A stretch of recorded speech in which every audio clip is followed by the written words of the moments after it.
Jatend migao mar weche arita Kipchumba Murkomen oyango ni yiedhi ochiko sani koro ikongo kendo obila motiegi maromo 200 ibiro ndiki e port ma Kisumu mondo okony e bero chenro mopogore e dho nam kod rido arita ne johala gi jotije nam mosiko rado gi midhiero mopogore opogore mag sand kod weche kuo e nam. Gino ma gibiro timo ka girito bende mondo winjruok kod piny libamba ma Uganda e wi rito nam lolwe otimre. Murkomen owacho magi e kinde mane olimo port ma Kisumu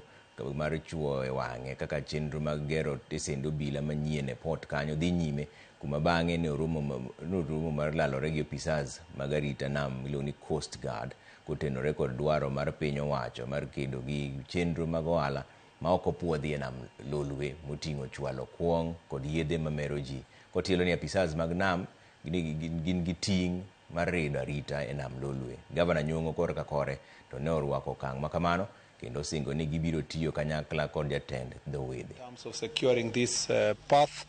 especially as we deal with drugs, and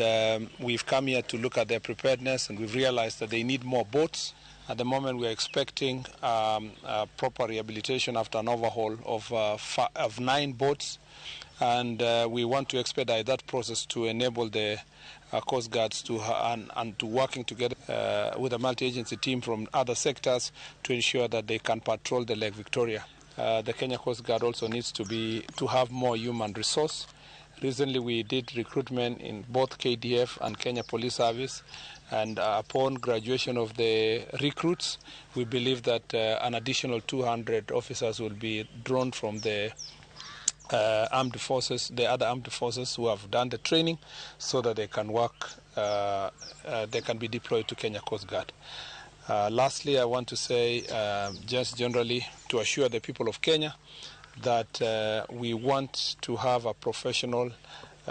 security sector in the country that can be able to deliver to the people of Kenya. I want to point out in particular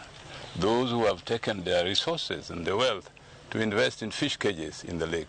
We have had occasions where the fish cages have been robbed overnight, and I'm glad that the government is taking the security of the fishermen and the fisherfolk very seriously. This is something that we appreciate, and I'm quite sure that many more measures will be taken, working together with beach management units and cage farmers on the lake to secure Lake Victoria for production.